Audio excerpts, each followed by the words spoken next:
आज़ाद world India में आप सभी का खैर मकदम है। आपके साथ में आदिल खान आज़ाद। यमन के हूथी मुजाहिदीनों ने एक बहुत बड़ा हमला किया है। उन्होंने ड्रोन से 2 अमेरिकी जहाज़ों पर हमला किया है, कुछ मिसाइल्स भी दागे हैं।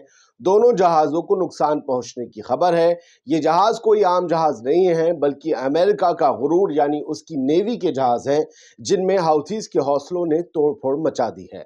खबर के मुताबिक यमन के हौथीज़ ने एक मिलिट्री ऑपरेशन चलाया और रेड सी यानी लाल सागर में 2 अमेरिकी वॉरशिप और डिस्ट्रॉयर को निशाना बनाया।